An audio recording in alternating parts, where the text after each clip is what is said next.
Good morning, everyone. Welcome to the Unitarian Universalist Church in Sheridan. Would welcome any announcements that you might have. So please send them in through the chat if you have any to share. While we're waiting for those to come in, I will share the opening reading. It's from Henry David Thoreau. You may not have heard of him. Just kidding. The question is not what you look at, but what you see. It is only necessary to behold the least fact or phenomenon, however familiar, from a point a hair's breadth aside from our habitual path or routine, to be overcome, enchanted by its beauty and significance.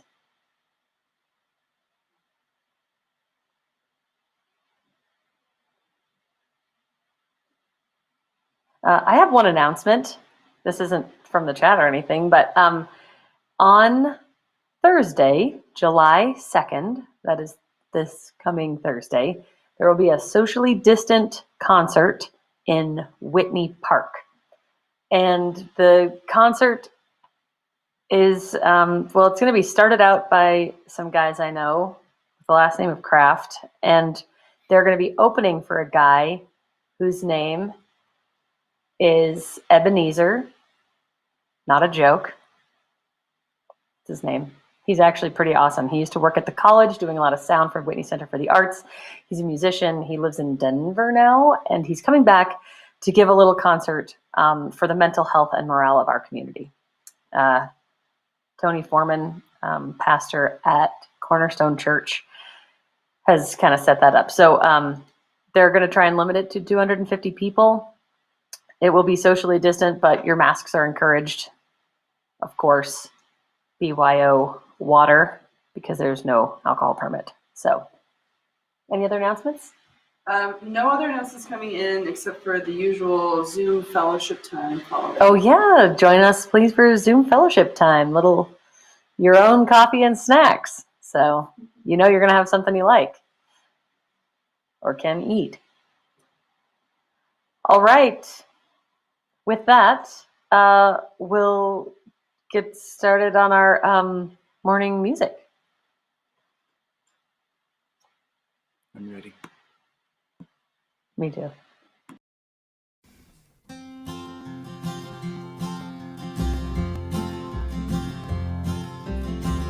Everybody is wondering what and where they all came from.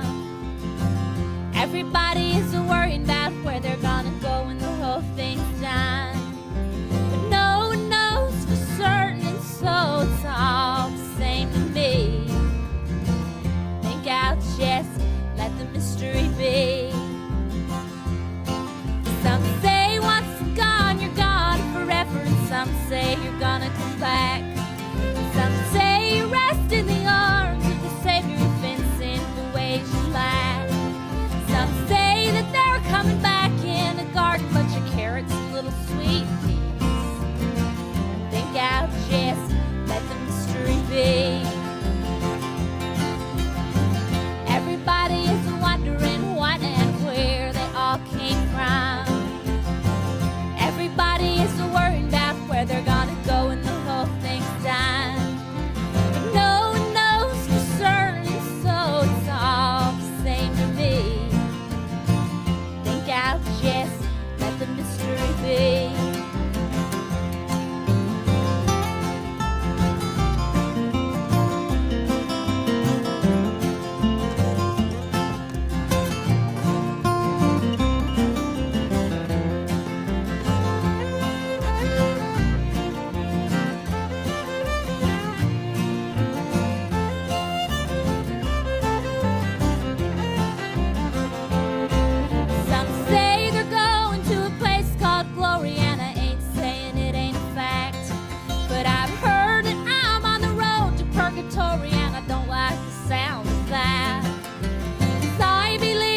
mystery be?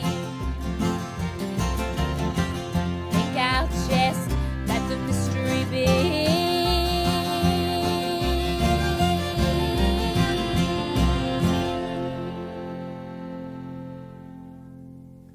Keep that one. All right. So next up, we will be welcoming in joys and concerns after our chalice lighting. So if you have any joys or concerns to share, please send them in. There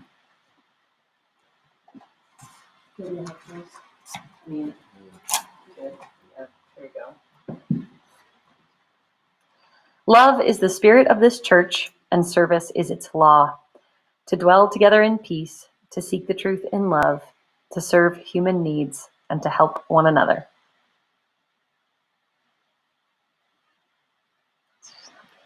Sounds a little tricky. We had one come in, Joy from Shannon Anderson for baby antelope and baby moose. Oh, They're very cute. So cute. and I will add baby deer to that list. Just baby Baby animals, it looks animals. Catherine Johnson says, please light a candle for my brother Pat, who's doing well after a cardiac catheterization. They found it and they fixed some blockage. He's one of my greatest joys in my life, so I'm grateful that he's okay. like. Awesome. Did you see that one? That one was That cool. one was really fiery. When she lit it, it had a pop and like some. That's exciting. It's great news, Catherine. Dave Carlson says, hi everyone. I would like to light a candle for my granddaughter Emma and grandson Jacob, who both just graduated from high school. That's awesome.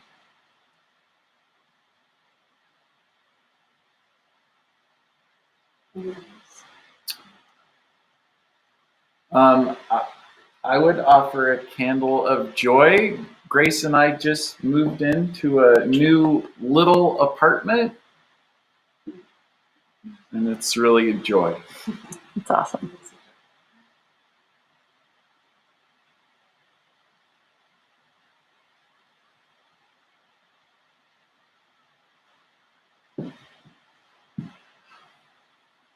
It's a smaller group watching today, so we might not have as many joys as usual.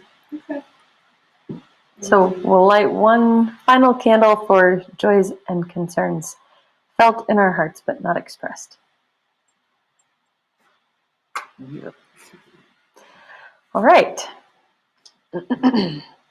So our story. Wait, do the hymn first or the story? Story. Let's do that. Okay. I think we just do One one hymn. hymn Okay. after you. Just making sure. Yep.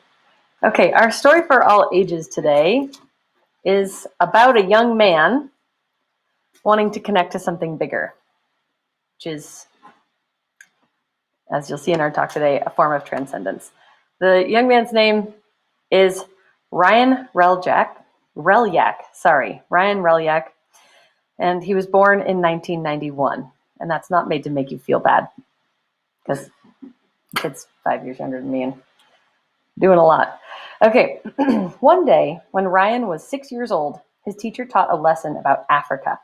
She explained that in some parts of Africa, it was almost impossible for people to get clean water. Without clean water, people, and especially children, could get sick and die. Ryan was shocked.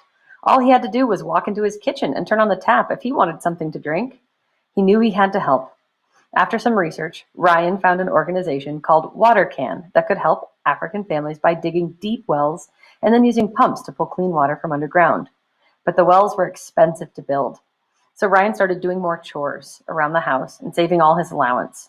But it still wasn't enough. He had to think bigger.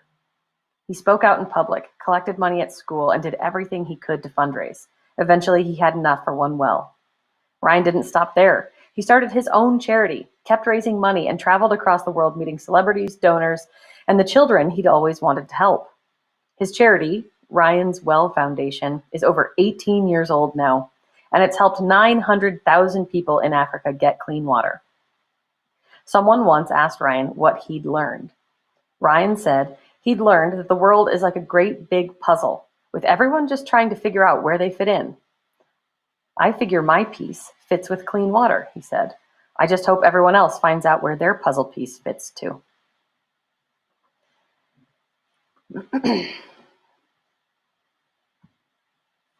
All right.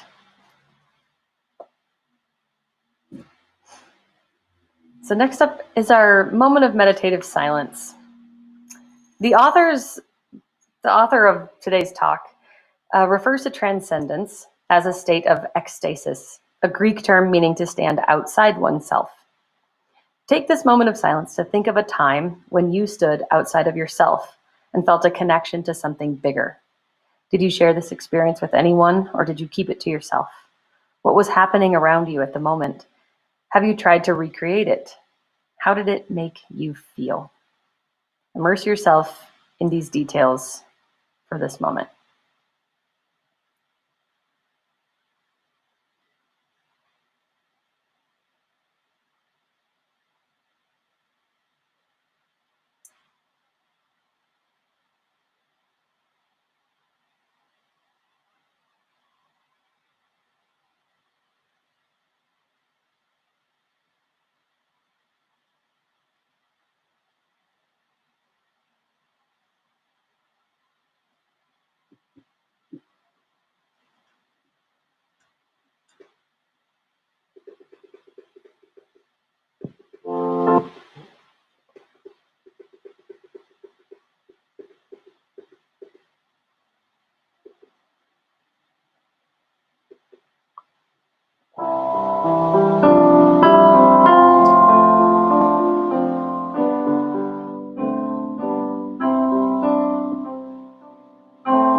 Jules Evans is Policy Director at the Center for the History of the Emotions at Queen Mary at the University of London. He is the author of Philosophy for Life and Other Dangerous Situations and The Art of Losing Control, A Philosopher's Search for Ecstatic Experience. He wrote this piece in 2017. And also I was immediately attracted to this piece because of his name. Yes. In 1969, the British writer Philip Pullman was walking down the Charing Cross Road in London when his consciousness abruptly shifted. It appeared to him that everything was connected by similarities and correspondences and echoes. The author of the fantasy trilogy His Dark Materials wasn't on drugs, although he had been reading a lot of books on Renaissance magic. But he told me he believes that his insight was valid and that, quote, my consciousness was temporarily altered so that I was able to see things that are normally beyond the range of routine, ordinary perception. He had a deep sense that the universe is, quote, alive, conscious, and full of purpose, unquote. He says, everything I've written has been an attempt to bear witness to the truth of that statement.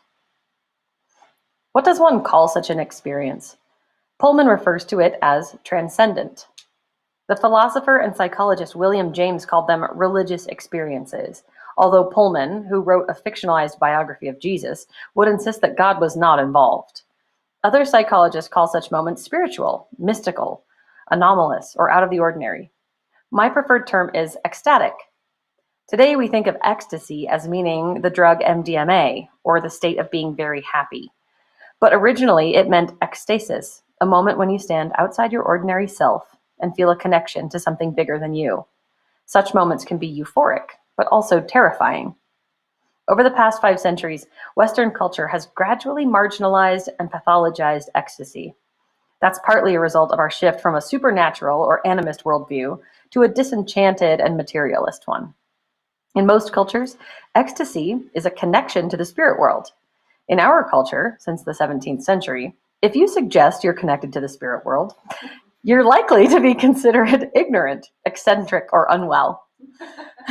Ecstasy has been labeled as various mental disorders: enthusiasm, hysteria, psychosis. It's been condemned as a threat to secular government. We've become a more controlled, regulated, and disciplinarian society, in which one's standing as a good citizen relies on one's ability to control one's emotions, be polite, and do one's job. The autonomous self has become our highest ideal, and the idea of surrendering the self is seen as dangerous. Yet ecstatic experiences are surprisingly common. We just don't talk about them. The polling company Gallup has, since the 1960s, measured the frequency of mystical experiences in the United States. In 1960, only 20% of the population said they'd had one or more. Now it's around 50%. In a survey I did in 2016, 84% of respondents said they'd had an experience where they went beyond their ordinary self and felt connected to something bigger. But 75% agreed that there was a taboo around such experiences. There's even a database of more than 6,000 such experiences amassed by the biologist Sir Alister Hardy in the 1960s, and now moldering in storage in Wales. They make for a strangely beautiful read, a sort of crowdsourced Bible. Here is entry number 208.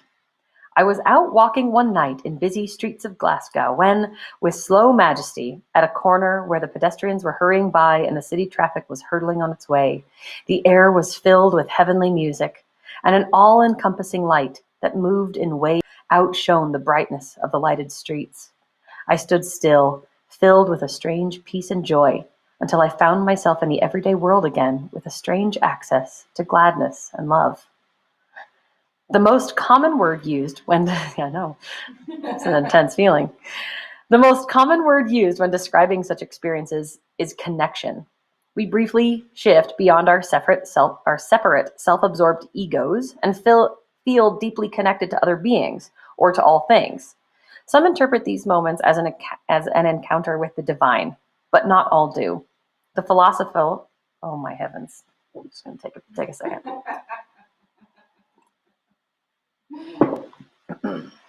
The philosopher Bertrand Russell, for example, also had a mystic moment when he suddenly felt filled with love for people on a London street. The experience didn't turn him into a Christian, but it did turn him into a lifelong pacifist. I became interested in ecstatic experiences when I was 24 and had a near-death experience. I fell off a mountain while skiing, dropped 30 feet, and broke my leg and back. As I lay there, I felt immersed in love and light. I'd been suffering from emotional problems for 6 years and feared my ego was permanently damaged. In that moment, I knew I was okay, I was loved, and that there was something in me that could not be damaged. Call it the soul, the self, pure consciousness, or what have you. The experience was hugely healing. But was it just luck or grace? Can one seek ecstasy? Pullman thinks not. He says, seeking this sort of thing doesn't work. It is far too self-centered.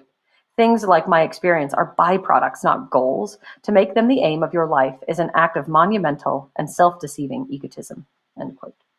I disagree. It seems to me that humans have always sought ecstasy. The earliest human artifacts, the cave paintings of Lascaux, are records of Homo sapiens' attempt to get out of our heads. We have always sought ways to unself, as the writer Iris Murdoch called it, because the ego is an anxious, claustrophobic, lonely, and boring place to be stuck. As the author Aldous Huxley wrote, humans have a deep-seated urge to self-transcendence. However, we can get out of our ordinary selves in good and bad ways, what Huxley called healthy and toxic transcendence. How can we seek ecstasy in a healthy way? In its most common garden variety, we can seek what the psychologist Mihai Csikszentmihalyi called flow. By this, he meant moments where we become so absorbed in an activity that we forget ourselves and lose track of time. We could lose ourselves in a good book, for example, or a computer game. The author Jeff Dyer, who's written extensively on peak experiences, says, "If you asked me when I'm most in the zone, obviously it would be playing tennis." I don't know why that's obvious. That absorption in the moment, I just love it, end quote. Others shift their consciousness by going for a walk in nature, where they find what the poet William Wordsworth called the quiet stream of self-forgetfulness. Or we turn to sex, which the feminist Susan Sontag called the oldest resource which human beings have available to them for blowing their mind.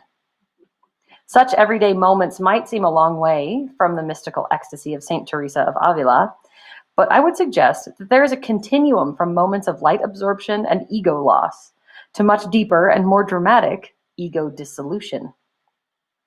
Csikszentmihalyi agrees, saying that moments of flow are the kind of experience which culminates in ecstasy. You don't expect a full-on ecstatic experience every time you go to a concert, museum, mountain, or date, but you know that on a good day, you just might be transported. And then there are the deeper moments of ego loss that one might term a mystical experience. Can we seek them? Certainly. That's what humans have been doing for hundreds of thousands of years, through various ecstatic techniques, such as strenuous dancing, think whirling dervishes of Sufi, chanting, fasting, self-inflicted pain, sensory deprivation, or mind-altering drugs. Modern psychiatric dismissal of altered states is due to the Western psychiatric mental illnesses model of the mind. Take psychedelic drugs, an ancient technique for getting out of our heads. In the past few years, research into psychedelics has restarted after a 40-year hiatus. Researchers have discovered that one dose of psychedelics reliably triggers mystical experiences. Moments where people report a sense of ego dissolution and connection to all things, including to spirit beings or God. On the whole, people in research trials find such a trip one of the most meaningful, satisfying, and healing moments of their lives. In a series of separate trials recently by Imperial College London, New York University, and Johns Hopkins Medical School, one dose of psilocybin helped to reduce chronic depression and addiction, and also significantly reduced the fear of death in patients with cancer. Another way in which humans have traditionally sought ego transcendence is through contemplation. Western culture abandoned its own contemplative traditions during the Reformation and Counter-Reformation, but in the past 50 years, Eastern contemplative practices have flooded to fill in the vacuum. Around 9% of adult Americans meditate, and 15% practice yoga. For most people, contemplation is a way to take a break from the chattering ego mind. But occasionally, people have more powerful experiences of ego dissolution, especially on retreats. A 1979 study by the Buddhist teacher Jack Kornfield in California found that 40% of participants on a 2-week meditation retreat reported unusual experiences such as rapture and visions, including hellish visions. Kornfield writes, "From our data, it seems clear that the modern psychiatric dismissal of these so-called mystical and altered states as psychopathology is simply due to the limitations of the traditional Western psychiatric mental illnesses oriented model of the mind." A third way that people seek ecstasy today is through religious worship. In his classic text, Varieties of Religious Experience, from 1902, William James noted that surrendering to a higher power often triggered deep psychological healing and growth. The experience of Bill Wilson, co-founder of Alcoholics Anonymous, is one notable example of this. After decades of struggling with alcohol dependence, he finally surrendered to a God he barely believed in. Quote, Suddenly, the room lit up with a great white light. I was caught up in an ecstasy which there are no words to describe. It burst upon me that I was a free man. Wilson set up AA as a mechanism to help other people find transcendence through surrender to a higher power, even if they aren't sure what that means. Ecstatic religious movements such as Sufism and Pentecostalism offer similar healing through surrender. I spent a year exploring the world of charismatic Christianity, including the globally renowned Alpha Course, and eventually succumbed to the ecstasy myself. It happened in a church in Pembrokeshire filled with Pentecostal pensioners. Ooh, that's a lot of P's. Suddenly, I felt filled with a force that knocked me back and took my breath away. It felt like proof. The preacher asked if anyone wanted to commit their life to Jesus, and at the back of the church, I raised my hand. The next week, I announced my conversion on my newsletter, and around a third of my subscribers immediately unsubscribed. A few weeks later, however, the high passed, and the doubts came back. There were still basic tenets of Christianity that I couldn't accept, particularly the idea that the only way to God is through faith in Jesus. So what happened? Had I been hypnotized by the preacher, the ritual, and the crowd emotion? Yes, probably.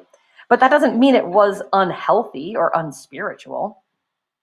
Nicky Gumbel, the Anglican priest who developed the Alpha Course, says that the ecstatic experiences,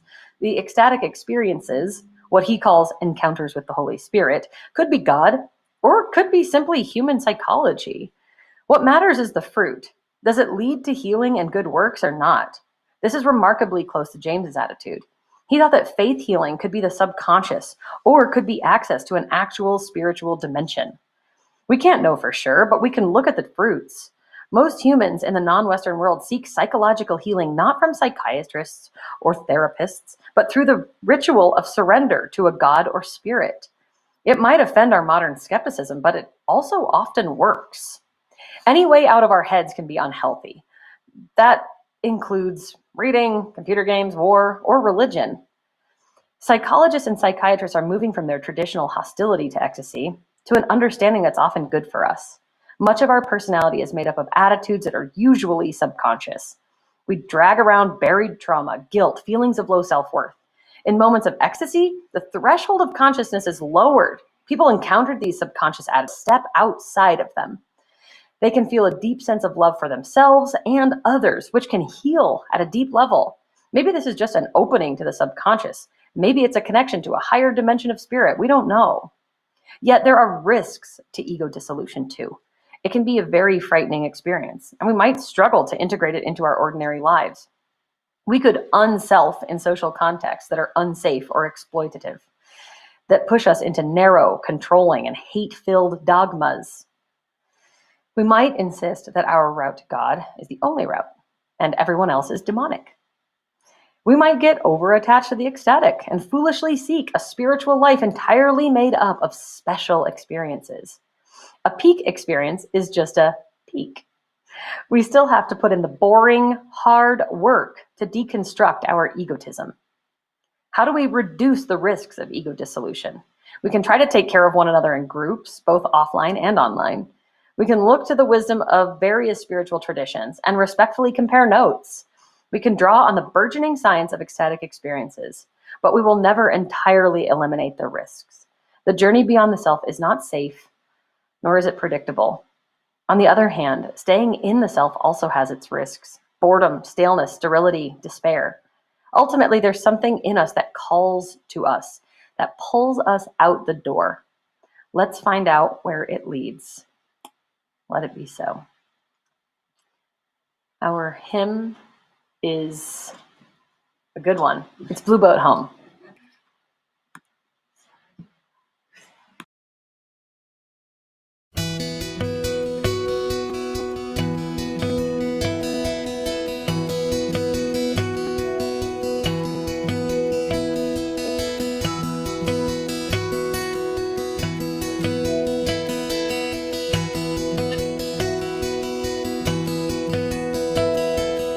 Low below me, I feel no motion, standing on these mountains and plains, far away from the rolling ocean, still my dry land heart can say. I've been sailing all my life now, never harbor or port have I known. The wide universe is the ocean I travel, and the earth is my blue boat home.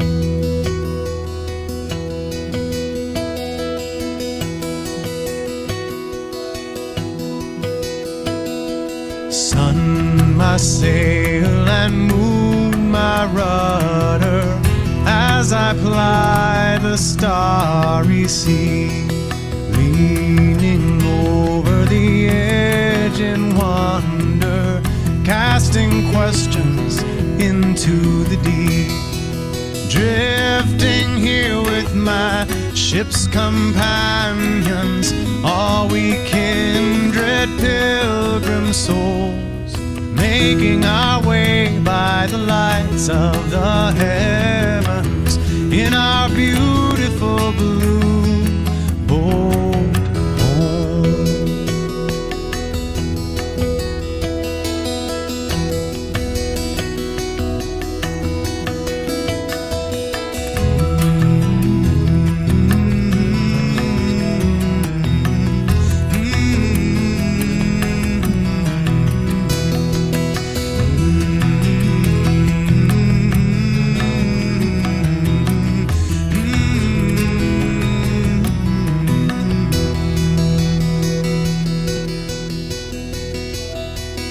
I give thanks to the waves upholding me, hail the great winds urging me on, greet the infinite sea before me, sing the sky my sailor's song.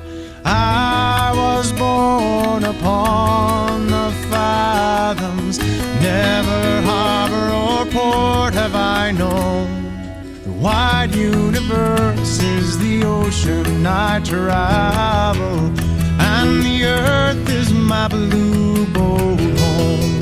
The wide universe is the ocean I travel, and the earth is my blue boat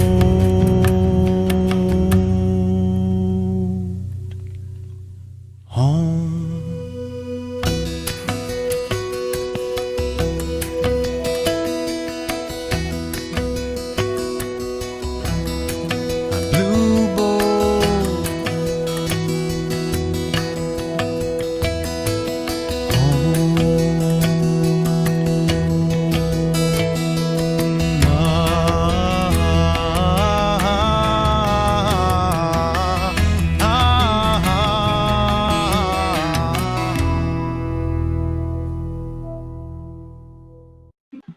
There's me. I thought that was, okay. We'll now pass the virtual offering baskets. Pass them around. So you can donate on Tithely. Keep going. Oh, okay. We might be having technical I think issues here. it's showing that it's a better connection now. Oh, Okay. good. So you can donate on Tithely. You can also send checks via mail to Ramona Stein. That is Stine. And her address that you can use is 1590 Sugarland Drive, number B-206. Again, in case you just gathered your pen, that is 1590 Sugarland Drive, number B-206. And make those checks. B as in bomb, like Ramona is the bomb for doing this for us. And make those checks to UUFS. Yeah, make the checks payable to UUFS, don't switch the S and the F around. So, all right. As you're all doing your offerings, join me in blessing that offering. Let this be an offering to sustain and strengthen this place, which is so sacred to many of us, a community of memory and hope, for we are the keepers of the dream. Thank you all. All right. Our closing words today are from Rebecca Goldstein. Math, music, starry nights, these are secular ways of achieving transcendence, of feeling lifted into a grand perspective. It's a sense of being awed by existence that almost obliterates the self. All right, I welcome and invite discussion. Prefacing that with, I am reading the words of another person, but I will do as much to facilitate your comments and feelings and thoughts. So send them our way. We've got one comment from Victor off the top. He says, nice essay. Very. As a mental health professional, I would say that mental health professionals who discount ecstatic experiences as evidence of illness are misinformed. Yeah. When I was first reading this, and at some point it says something about modern psychiatric dismissal of altered states is due to Western psychiatric mental illness model, like the mental illness oriented model of the mind. And I had never considered that that was a way that people thought about the mind. Maybe I've just had really good therapists. But to think that someone would dismiss, and maybe that's, days gone by. Let's hope anyway, because I haven't known any counselor to dismiss that, but more to kind of encourage you finding ways to get outside of the self and to connect with something that calls you to greater purpose and oneness with all of kind. So thank you, Victor. Well said. And I'm glad that you're one of those great therapists that people have out there. Thank goodness for you. I had a kind of a thought on that's related to that. One of the pieces from the talk was kind of like this either or idea. Like either this is a quirk of our psychology, or it's some tapping into some deeper spiritual transcendent thing. And I was just wanting to try to dissolve that binary and say, maybe what if those are just two ways to see the same thing that's happening? We're describing one with one set of language and the other with another set of language, but really there's no difference between a quirk of psychology and something that is, a truly transcendent spiritual experience. Both can be true. Yeah, absolutely. They're not mutually exclusive. I thought the same thing when he was set up another kind of binary thing with it's either healthful or toxic.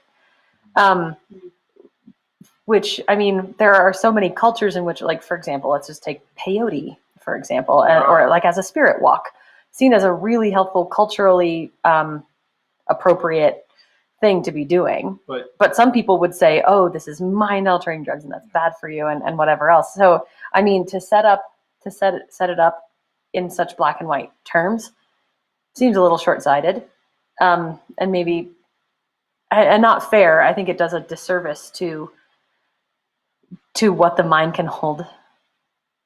Yeah, to set it up like that. There's just a lot of medicine is toxic, but taken in the right dose and in the right setting can be very helpful. Very helpful. So yeah. Victor added something too, just in response to what you were saying, Jules. He says, I would not blame the model, just misunderstanding it. Yeah. That's a kind of clarification. That is a good clarification. Thank you. I wanted to offer too, I loved the language around unselfing or, going into the self or going out of the self. And I also really appreciated the conversation within that talk about the risks of that. And because so much, it feels like it's lauded, right, to transcend, to go out of yourself. And yet there are those real risks associated with that. And especially if you look at culturally and you look across the world and all the different contexts where that may or may not happen. So I really appreciated that acknowledgement that it's not it's risky in some cases, but it's also risky to not do that too. Yeah, you know? it's a good idea to try and find the balance. Yeah. When I was reading that originally, I have a family member who lives kind of off of a trust fund, and thereby does not need to work. And this person traveled to Peru and went into the rainforest and visited with a shaman and had I don't remember what the tea is called. Ayahuasca. That's exactly what it is, ayahuasca. Anyway, went on a weeks-long journey, while consuming that, and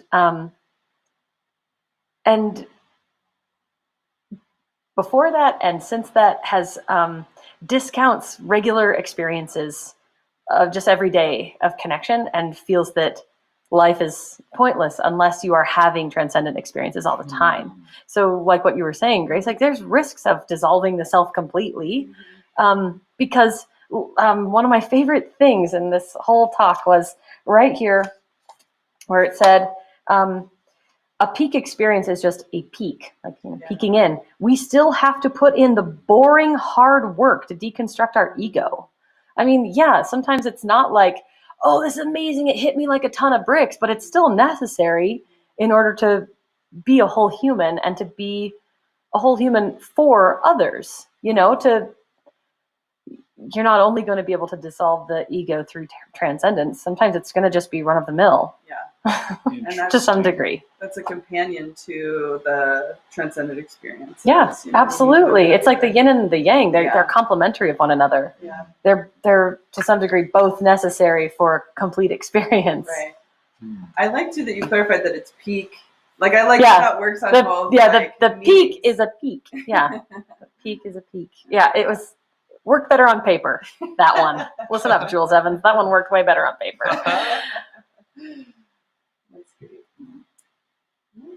I also thought it was interesting, and it was kind of maybe related to this idea of what's toxic but also beneficial. Mm-hmm. That was it cornflower? Cornfield. Cornfelder. No, it was corn. I want to say Cornwall, and I know that that's not right. Hang on. He's the famous, but clearly not famous enough Buddhist teacher. Yeah, I'm getting there. His name is Jack Cornfield. You were right. It was Cornfield. It was Cornfield. Right. You got it. Mentioned that some of the retreat members were having visions, and that some of these visions at this peaceful, mindful retreat were hellish. It's what it says. Hellish. And I just thought how interesting that that's what cropped up for them. That's what the dissolution of self prompted them to need to see, to somehow adjust. I just thought that was really fascinating, and it made me think several times. I was thinking about Jung in this. That when Jung had his big moment of revelation about the unconscious, it was a series of hellish visions that he had leading up to the outbreak of World War I. Yeah. And I just thought, how interesting that that a transcendent experience might just scare the hell out of you, if that's what you need. Well, and that was at the very beginning too. It says such moments can be euphoric, but also terrifying. Yeah. I mean, I think of it like in my dreams. I have like super vivid dreams, and sometimes I will wake up from a dream laughing, like my stomach hurts from laughing so hard, and sometimes I will wake up my heart racing, like streaming tears. And sometimes that other world just hits you different. Hits you a little differently depending on what's coming at you. Yeah, and I like that framing too, because when you did I love that you did the meditation, think of a time, when you've been outside of yourself. Because then, of course, I immediately flashed on like moments of experiencing beauty and that euphoria and then joy and pleasure. And then when that was in the talk, I thought, oh, right. It can be. There's all those other I almost wrote in there in the reading for meditation, like, because I was kind of like, did you share it? Did you keep it to yourself? Have you tried to recreate it? Did you let it just sit? But then I was going to say, how did it make you feel? Were you euphoric? Were you terrified? Because I wanted to bring that in, but then I didn't want to like be leading too much. I just wanted people to experience whatever they wanted to experience. Also, I didn't really want anyone to immerse themselves in a terrifying experience for the meditative science. Would have felt kind of bad. That's wise. Yeah. We've got a comment from Cal. Cal Awesome. says, my phone never unlocks right away. I'm sorry. Cal says, thank you so much for your presentation. I really appreciated your comments about peak experiences and that we tend to define transcendence in those terms. I like the zap and crackle of high-octane experience as much as anyone, but I'm feeling more all the time that the quiet, subtle, deep connections are more what it's about for me. Just those moments, finding myself immersed in knowing with mind, body, and spirit that we are one, and feeling just, well, of course. So thanks again. Yeah, absolutely. Thanks for asking me to do this. I really enjoyed the different things I got to read getting ready for this. Lots of good thoughts. Yeah. Great. Mm-hmm. Well, okay. So we will extinguish the chalice. How about? You got her? Sure. Awesome. We extinguish this flame, but not the light of truth, the warmth of community, or the fire of commitment. These we carry in our hearts until we are together again.